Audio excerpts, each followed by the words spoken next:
Abriu aí a sua Bíblia, livro do profeta Jeremias, capítulo 29. Tá aí nós aí de novo, né, no texto de Jeremias 29. Minha penúltima mensagem antes dessa crise foi baseada nesse texto. A gente estava falando sobre perseverança, esperança, seguir em frente, a despeito das nossas lutas. E o texto, ele vai nos falar de novo. No capítulo 29, do versículo 11 ao 14. Então, se você abriu, eu vou ler aqui o texto para a gente poder conversar sobre, né, esse tempo de dificuldade e aquilo que a palavra de Deus ela nos motiva, nos impulsiona a viver enquanto servos e servas de Deus. E o texto vai dizer assim: Eu é que sei que pensamento tem a vosso respeito, diz o Senhor, pensamento de paz e não de mal, para vos dar o fim que desejais. Então me invocareis, passareis a orar a mim, e eu vos ouvirei. Buscar-me-eis e me achareis, quando me buscardes de todo o vosso coração. Serei achado de vós, diz o Senhor, e farei mudar a vossa sorte.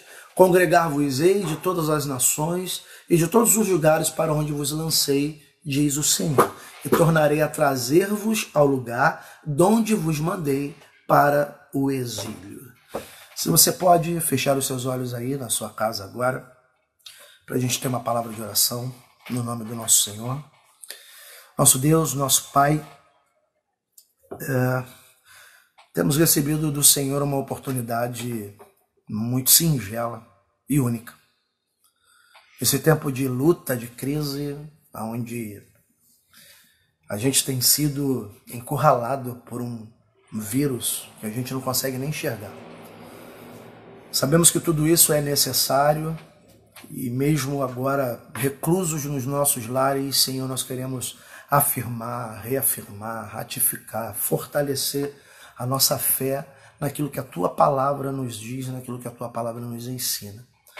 Nosso desejo é que nesse tempo que nós vamos passar aqui juntos, mesmo distantes, que o Teu Santo Espírito possa falar ao nosso coração. Sabemos que a nossa capacidade humana nos possibilita a interpretação de texto, mas a gente sabe que a Tua Palavra não é somente a interpretação do texto, mas é a revelação que só o Teu Espírito Santo pode nos conceder. Por isso, Pai, nos conduza a um tempo onde, muito mais do que a letra, nós venhamos ouvir.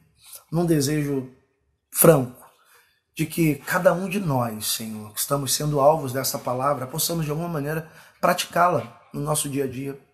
Porque não tem como vivermos o Seu Evangelho se não o praticarmos. Como eu tenho dito, o conhecimento sem prática, ele se torna conhecimento inútil. E nós não queremos, Senhor, conhecer aquilo que a Tua Palavra diz e não vivê-la no nosso dia a dia, na nossa correria, no meio dos nossos problemas e das nossas crises. Por isso, Pai, no nome de Jesus, o Teu Santo Espírito ele tem esse poder de estar exatamente no lugar onde cada um de nós se encontra.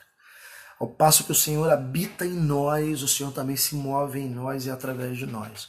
Então usa a minha vida nesta noite, de alguma maneira, Senhor, para edificar os Teus filhos, os meus irmãos, de forma que nós possamos continuamente engrandecer o Teu santo nome e nesse tempo, Senhor, de privações, a gente não venha se privar da comunhão com o Senhor, com o Teu Santo Espírito e com a Tua Palavra. Assim eu oro pela minha vida, pela vida dos meus irmãos, pela vida daqueles que não fazem parte da Igreja de Nova Vida hoje e fazem parte de outros ministérios, que o Senhor também possa alcançá-los, que esses possam de alguma maneira também serem proclamadores, Senhor, desta palavra de esperança. Assim eu oro.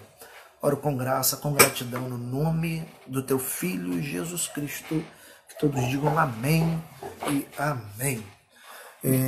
Então, assim, amados, a gente está vivendo esse tempo de crise e essa hora que a nossa fé ela é provada, né? A gente tem até um hino muito antigo que diz, né? Cada vez que a minha fé é provada, Tu me dás as chances de crescer um pouco mais. Então eu acredito que seja uma oportunidade da gente também crescer. A gente tem esse texto do profeta Jeremias, né? E o interessante é que o texto ele faz uma afirmação, né? Deus faz essa afirmação. Eu sei os pensamentos que eu tenho a respeito de vocês. Eu sei o que eu quero para vocês. Eu sei o que eu tenho para vocês, né? E o que eu tenho para vocês, os pensamentos. Eu gosto muito de uma outra versão da Bíblia, que é a King James.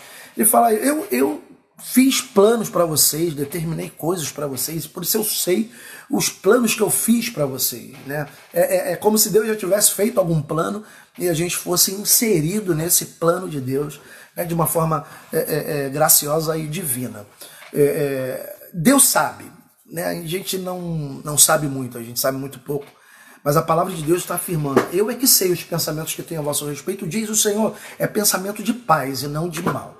Nesse tempo de crise, a gente olha para o texto e fala: Deus tem um pensamento de paz, Deus tem algo de paz para mim e não do mal que está acontecendo no mundo. E a gente precisa entender que esse pensamento de paz, ele não vai envolver somente esse tempo de crise que a gente vive. Não é só no tempo da luta, né? no dia mal. Não, esse tempo de paz é a nossa vida como um todo.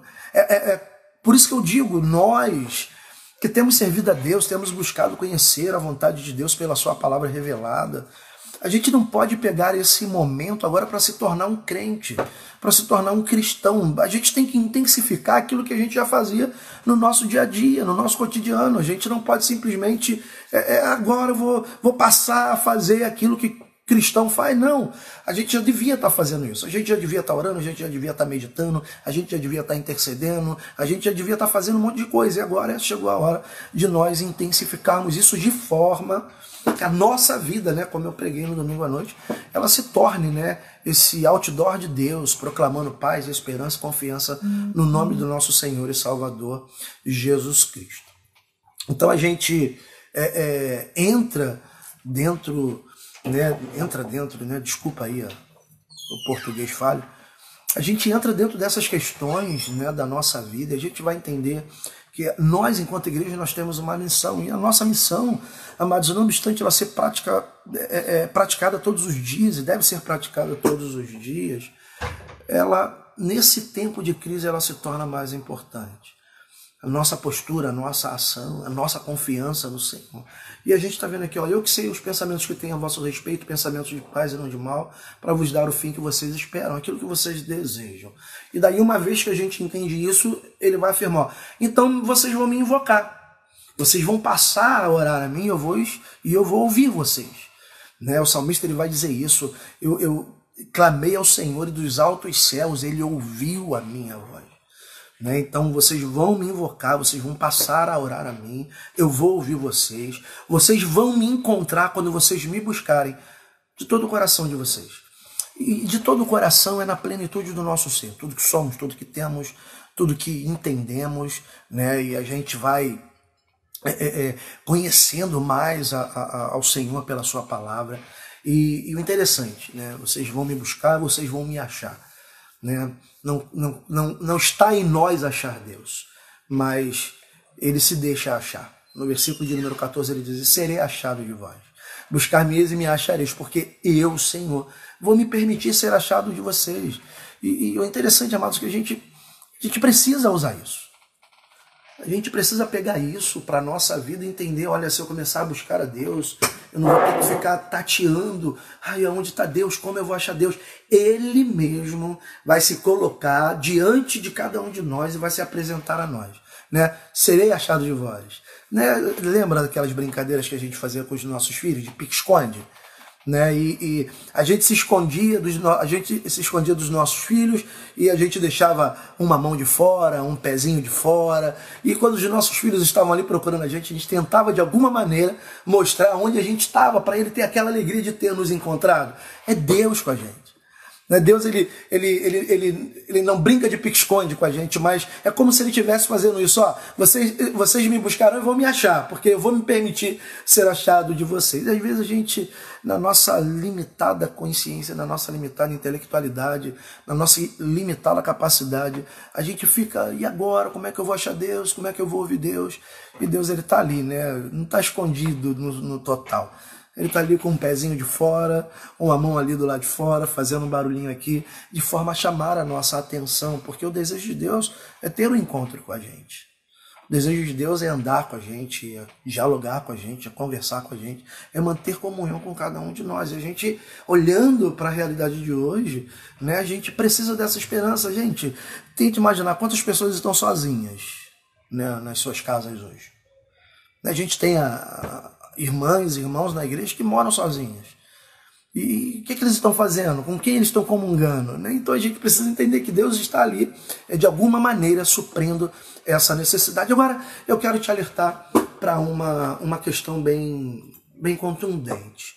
Imagina você afirmar algo a sua vida inteira você afirmar algo e depois de um tempo você perceber que aquilo que você afirmava não passava de um estilo de vida e não de uma verdade de vida. O estilo de vida você adota.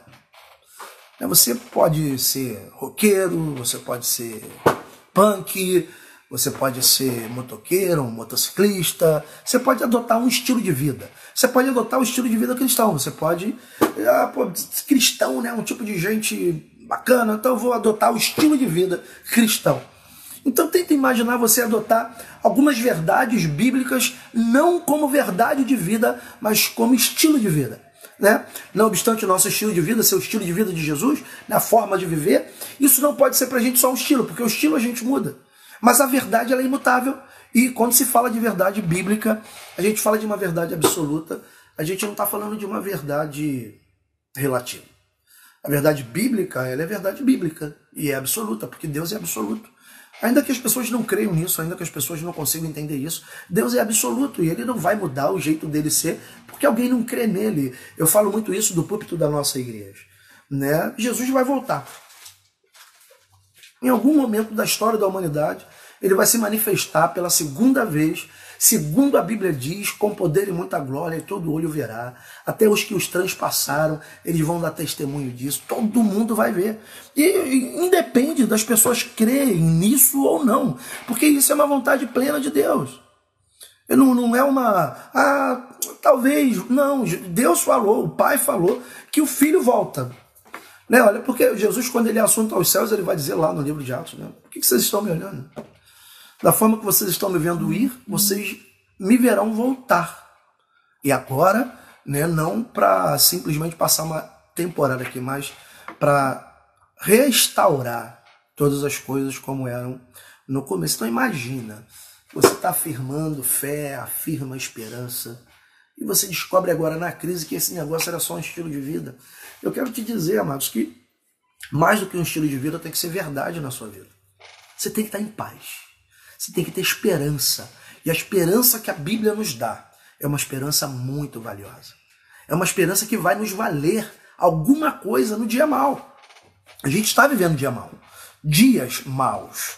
Nós estamos vivendo um tempo de dificuldade, um tempo de luta, um tempo onde as coisas estão estranhas, as notícias elas não melhoram. A gente está diante de um vendaval, de uma tempestade, de um furacão, literalmente um furacão. A gente olha para a situação dos países da Europa, do Oriente, a gente vê que a dificuldade deles foram grandes. São países que economicamente têm uma situação muito melhor do que a do Brasil. E a gente, diante disso, a gente pode ficar desesperado. E agora o que vai ser? Como vai ser? Como a gente vai viver? E etc.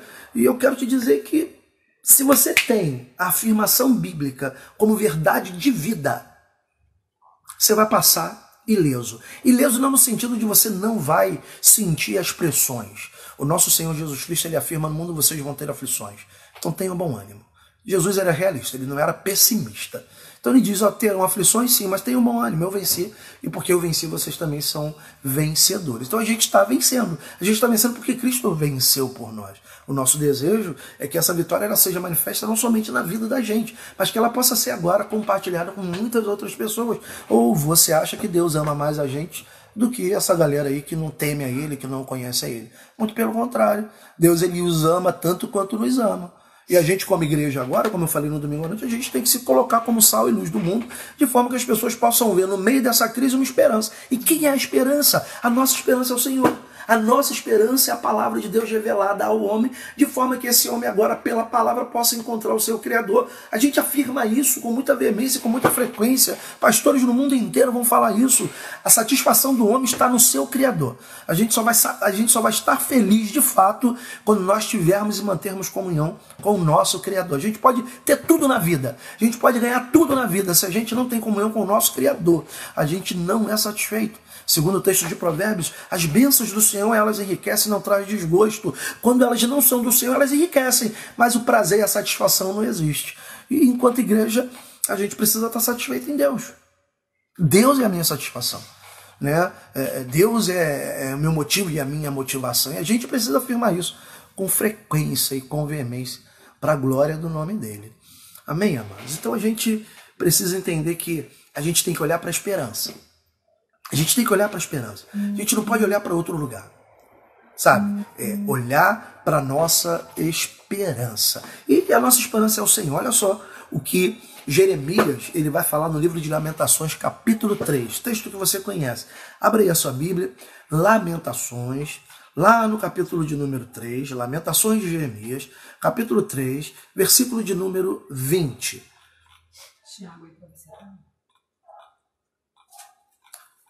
Aqui. Olha só, Jeremias, né, nesse momento aqui da vida dele, ele está vivendo uma crise. A gente conhece o chamado de Jeremias, né, um chamado inconvencional. Ninguém aceitaria aquele chamado no século XXI. Mas vamos tentar reduzir o tempo para a gente não ficar muito tempo na live. Jeremias, aqui no capítulo 3, ele tem uma mudança de pensamento absurda. É um homem, um profeta de Deus, lamentações, ele estava lamentando alguma coisa, ele estava vivendo um tempo difícil, o povo estava sendo levado para a Babilônia, uma série de fatores estavam acontecendo, e ele vai lembrar de um monte de coisa ruim.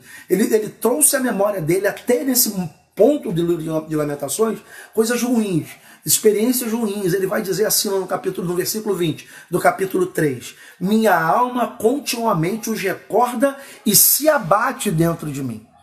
O Jeremias ele consegue trazer tudo de ruim que ele viveu, né? Não muito diferente de nós. A gente parece ter essa capacidade, né, inerente de lembrarmos muito mais dos nossos traumas do que dos momentos felizes e bons que a gente vive. A gente consegue lembrar dos fatos ruins da nossa vida de uma forma fácil demais. Os momentos bons a gente acaba esquecendo, né, e tem que puxar lá do fundo da memória para ver se consegue, né? Principalmente depois que a idade vai chegando e que a coisa vai complicando mais ainda, né? Eu me gabo de uma boa memória, né? Minha memória se chama Margarete. Eu não esqueço de nada, porque minha esposa está sempre me lembrando de alguma coisa. Alguma coisa que eu sempre esqueço. E eu sempre esqueço muita coisa. Né? Eu consigo marcar reunião no dia do meu aniversário. Né? No dia do aniversário de casamento eu consigo marcar alguma coisa com alguém. Mas por quê? Porque eu simplesmente às vezes esqueço. Não esqueço da data, mas acabo fazendo essas confusões. Pois bem, voltando. Jeremias está aqui na sua crise. Ele está trazendo à memória coisas que abatiam a alma dele. E no versículo de número 21 ele tem uma mudança radical de perspectiva. Ele, opa, peraí, eu estou pensando nisso tudo, e isso tudo me abate, eu fico triste. Talvez você esteja aí na sua casa, sabe, distante, sabe, isolado, e isso começa a trazer um monte de coisa ruim, sabe, e esses pensamentos eles precisam ser deixados para trás para que você comece a ter uma postura de Jeremias. Eu quero trazer à memória o que me pode dar esperança. Eu quero pensar em coisas que não me abatam a alma, mas que me façam entender que amanhã tudo isso vai passar e eu vou poder viver dias felizes e melhores. Eu sei que o meu choro dura uma noite, mas olha, a minha alegria vem logo no amanhecer. tenho plena convicção que esse tempo de crise ele vai passar, porque eu sei em quem eu tenho crido, eu também sei que ele é poderoso e sei que um dia ele há de se levantar. Então a gente olha isso, eu quero trazer à memória o que me dá esperança, eu não quero trazer à memória aquilo que vai abater minha alma. Eu preciso de coisas que me motivem a crer de que a despeito da baderna, do caos, da bagunça, do pânico, existe um Deus que, segundo a Bíblia Sagrada, ele sustenta todas as coisas pelo poder da sua palavra. Está lá no livro de Hebreus, lá no capítulo 1, se não me engano, no versículo 1, 2 ou 3. Está ali no comecinho do livro dos Hebreus. Então é isso que Jeremias está falando. Eu quero trazer à memória o que me dá esperança. Eu quero crer que amanhã o meu Deus, ele há de fazer alguma coisa em nosso favor. E Deus vai fazer, a não ser que Deus ele esteja mentindo. Ele não mente. Como Paulo vai dizer no livro na sua carta aos Romanos, seja Deus verdadeiro e mentiroso todo homem.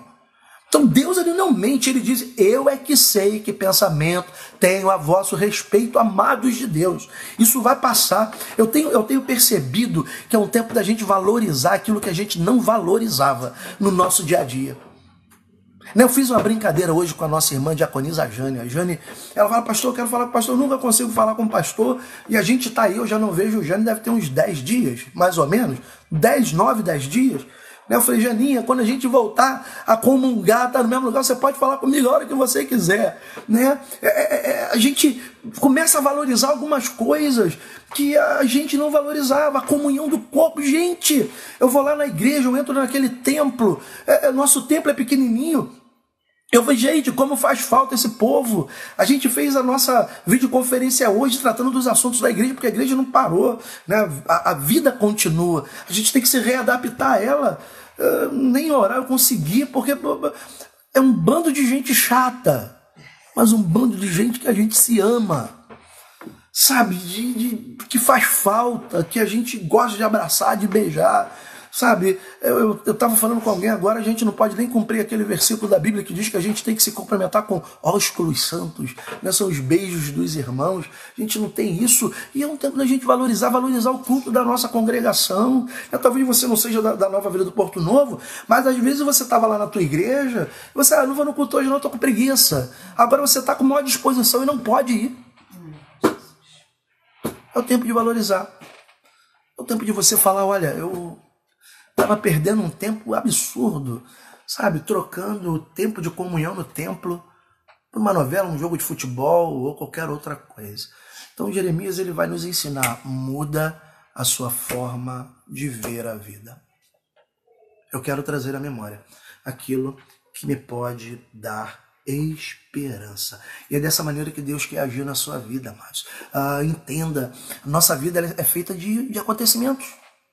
A nossa vida ela é construída sobre os fatos que a gente vai vivendo. As nossas experiências elas é o acúmulo de tudo que a gente já viveu. Então a gente vai armazenando essas coisas no nosso banco de dados chamado memória, e a lembrança ela nos faz trazer isso, né? Então busca desse baú onde você armazenou tanta coisa boa que você já viveu, aquilo que te levanta hoje, aquilo que te faz olhar para o amanhã, não obscuramente, mas entendendo que amanhã, no nome do nosso Senhor e Salvador Jesus Cristo, o sol vai brilhar. O sol brilhando, a gente vai começar a enxergar tudo direitinho de novo, e a vida ela vai voltar para a sua normalidade. Mas as nossas ações, elas não podem ser mais as mesmas. A nossa conduta, a nossa postura não pode mais ser a mesma. A gente tem que ser outra. Agora a gente tem que mudar radicalmente a nossa forma de ver aquilo que hoje a gente não pode ter, mas que tivemos durante muito tempo da nossa vida. E isso vai fazer com que você olhe lá no futuro, o seu amanhã, com esperança, crendo que o Senhor ele vai estar realizando coisas tremendas em favor da sua igreja. Então, a gente olha o profeta Jeremias e ele percebe isso, né? E o erro dele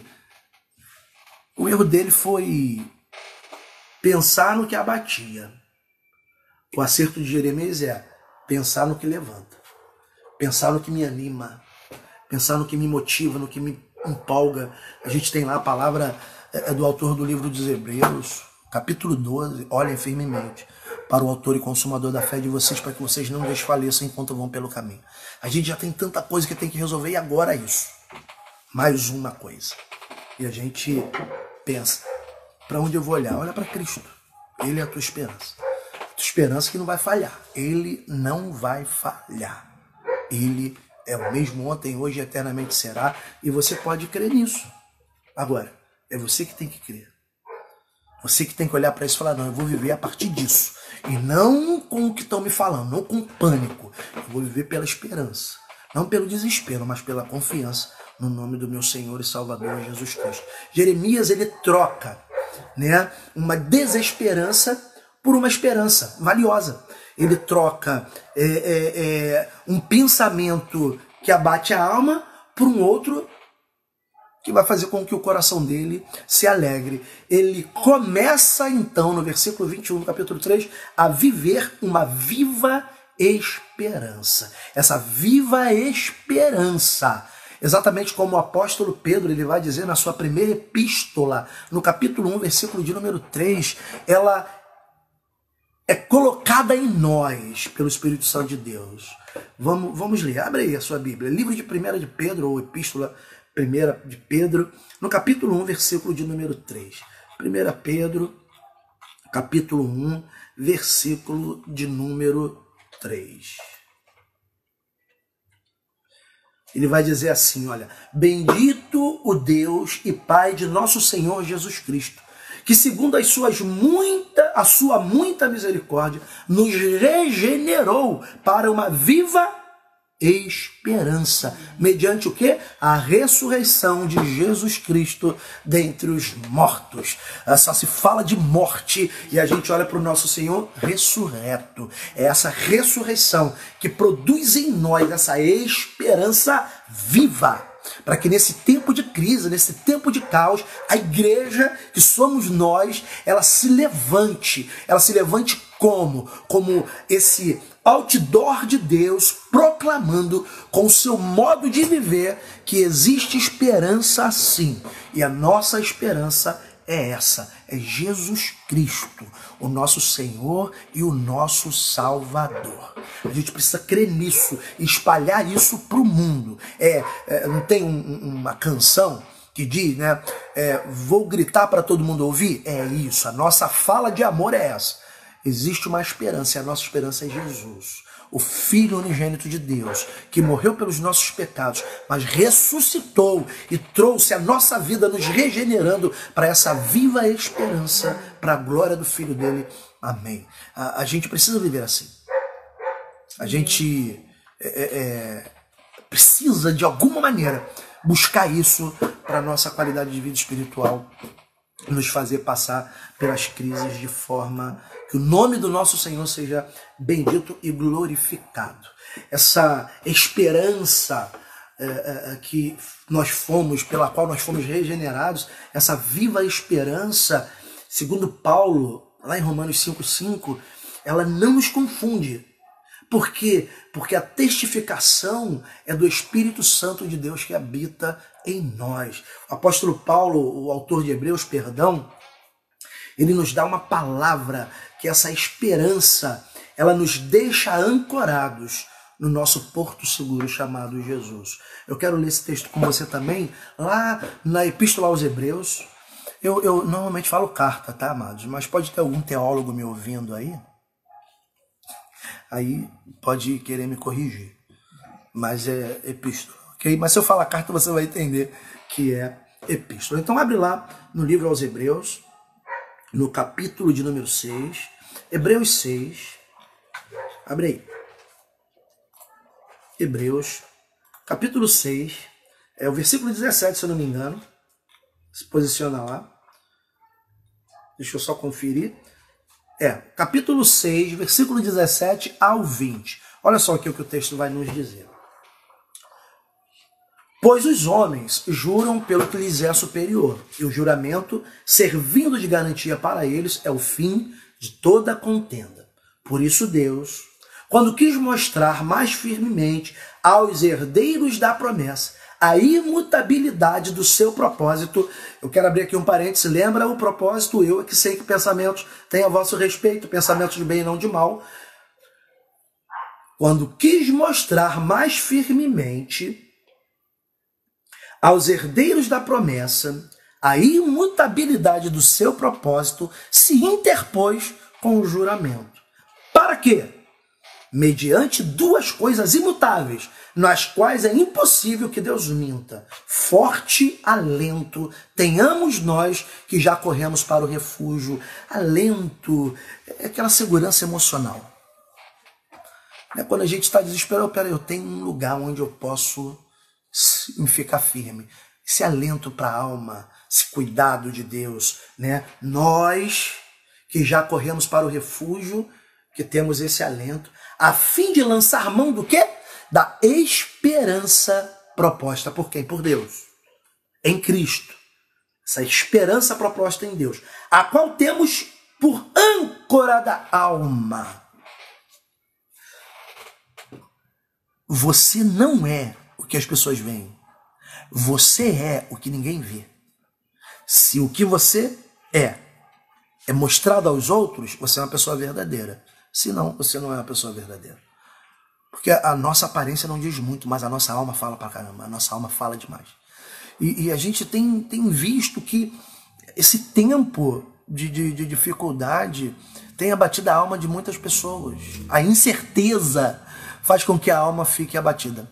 O provérbio vai dizer que um coração abatido, ele entristece o rosto, né? A alma, moída, ela abate o semblante, mas um coração alegre, ele aformoseia o rosto. Então a nossa alma é ela que precisa desse trato. E o texto está dizendo, a qual temos por âncora da alma. O que a gente tem como âncora da alma? Essa esperança proposta em Deus, que nos foi dada, para quem nós que já corremos para o refúgio, e nela nós temos um forte alento, de forma que a qual temos por âncora da alma, segura e firme, e que penetra além do véu. Né? O véu é aquela questão da figura, imagem de figura, o santo e o santo dos santos. O véu, ele separava o homem comum do Deus verdadeiro, ou da presença do Deus verdadeiro.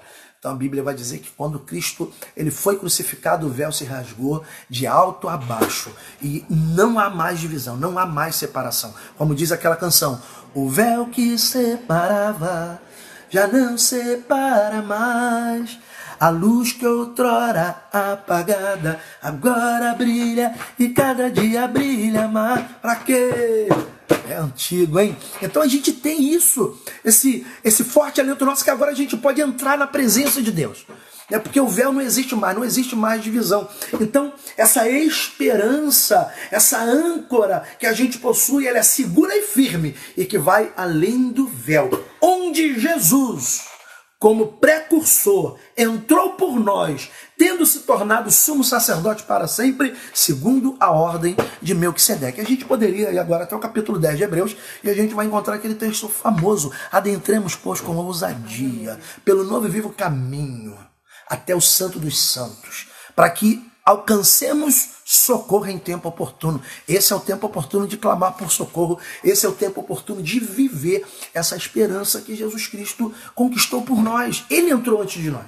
Ele foi antes de nós. Ele é o primogênito de todos os santos. Então, ele preparou o caminho. Eu olho para João capítulo 14, quando ele diz, estou indo para o Pai preparar lugar para vocês. Só que ele não prepara um lugar do qual a gente não sabe o caminho. No mesmo texto, se eu não me engano, alguém pergunta para a pessoa, então nos mostra aí o caminho. Fala, eu sou o caminho, eu sou a verdade, eu sou a vida. Ah, ninguém vai ao Pai senão por mim, então me mostra o Pai. Eu e o Pai somos um. Vocês andaram comigo tanto tempo e não sabem disso. Então ele não só vai preparar um lugar, ele prepara o caminho para que a gente chegue. Eu sou a porta das ovelhas. Aquele que passar por mim encontrará do outro lado pastagem. E daí a gente começa a entender que ao passo que ele foi preparar o lugar, ele deixou o caminho pronto para que nós entrássemos, andássemos por ele. Né? Largo é o caminho que conduz à perdição, estreito o caminho que conduz à vida eterna, e são poucos que acertam no caminho da vida eterna. O interessante, eu lembro, e todas as vezes que eu falo de caminho, eu lembro de uma mensagem, talvez uma das últimas que eu ouvi do nosso saudoso pastor Carlos Alberto. Ele falou num domingo de manhã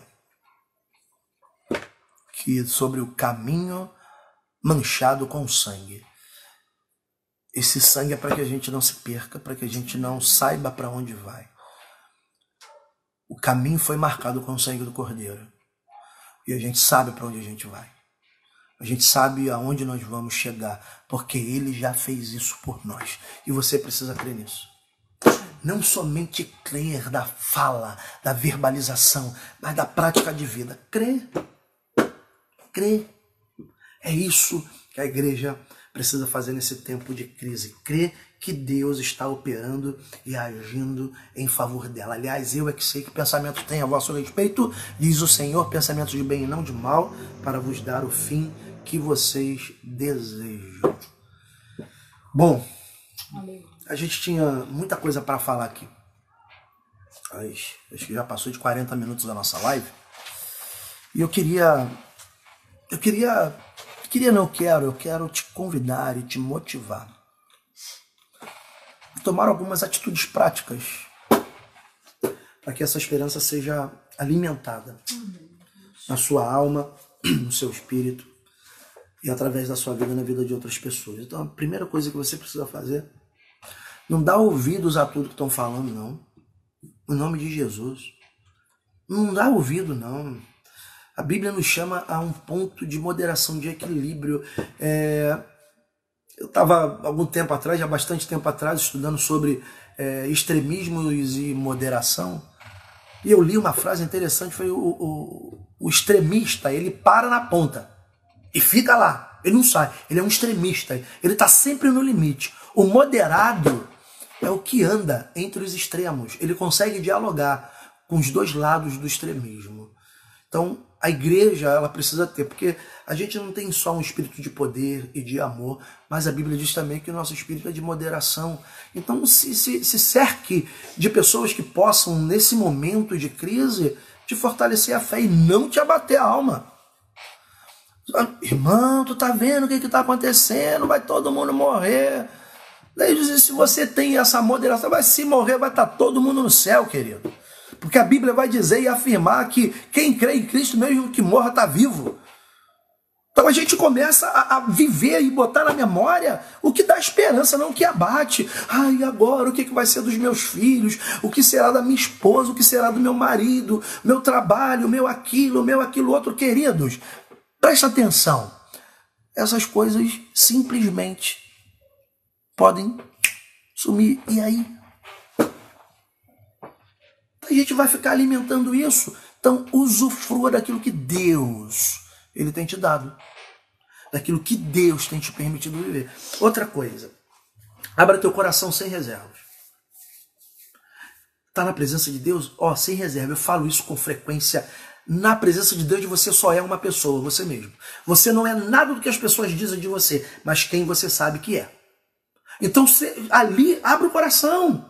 Sem reserva. Porque quando a gente não faz isso, a gente se engana. Está com medo? Fala, Deus, eu estou com medo. Está com falta de fé? Fala, Deus, eu estou sem fé. Deus não vai te condenar por conta disso. Ele quer te ajudar, inclusive, nisso. Está com medo? Peraí, meu filho, vem cá. O meu amor vai fazer com que todo o medo da tua vida saia. Tá sem fé? Então peraí que eu vou depositar fé na tua alma. Vou te ensinar a crer. E você vai, vivendo esse dia mau, sob a perspectiva da palavra de Deus e pela expectativa da revelação do Senhor na sua palavra. Entenda, eu aprendi com um grande amigo, hoje pastor Guilherme Dalier, no momento de crise da sua família. Ele falou, Beto, eu sei que a vontade de Deus é boa, perfeita e agradável, mas ela também é incompreensível. Isso nunca mais saiu da minha alma. É isso.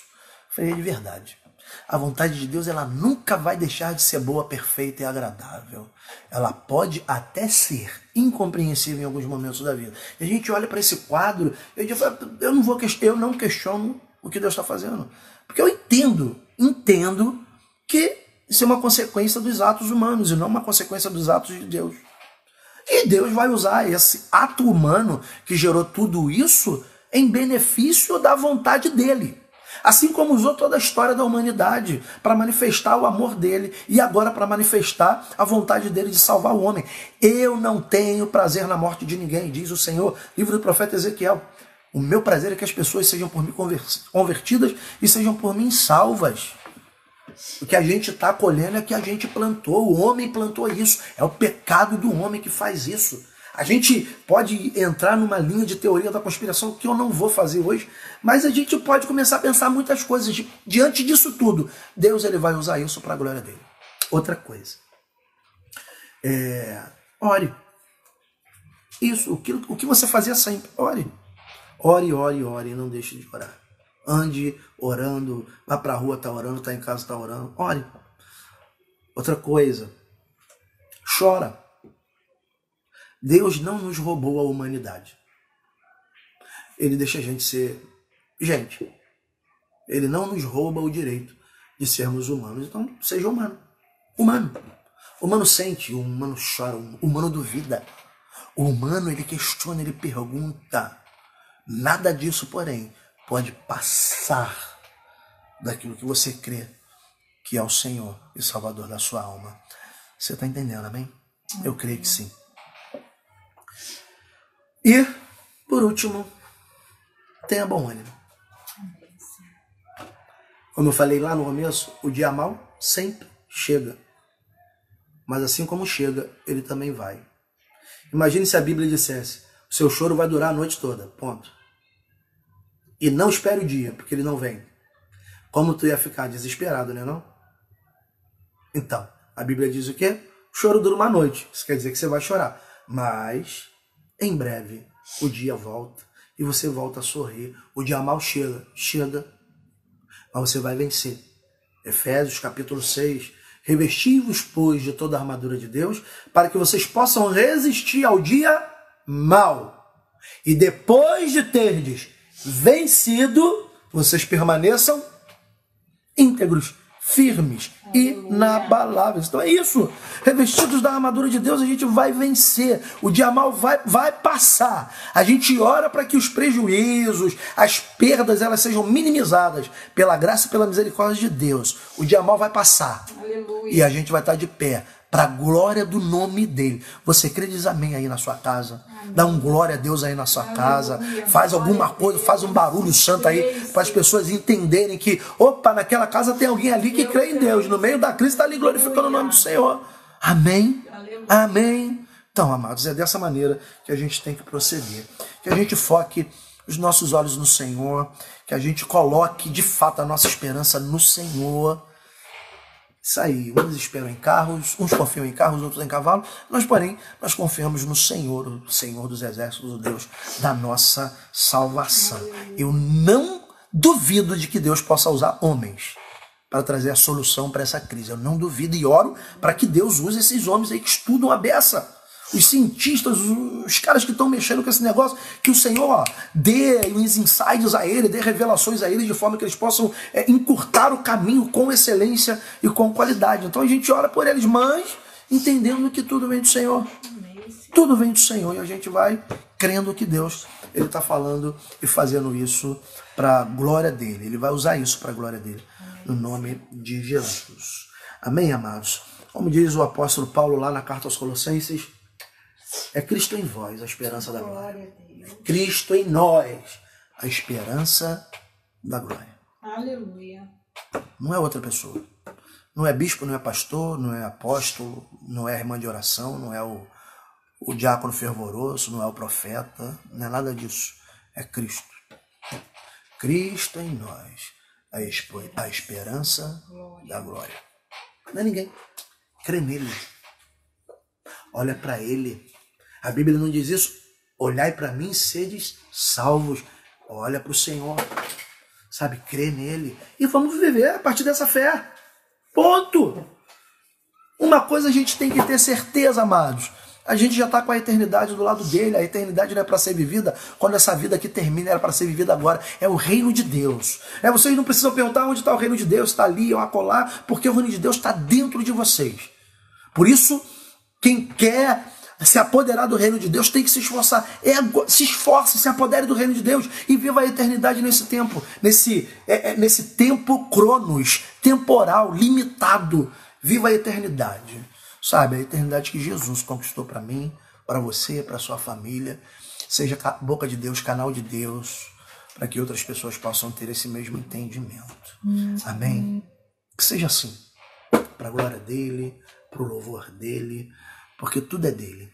Tudo está nele, a gente está nele, inseridos nele, mergulhados neles, escondidos nele. E é assim que a gente vai viver, para a glória do nome do nosso Senhor. Amém?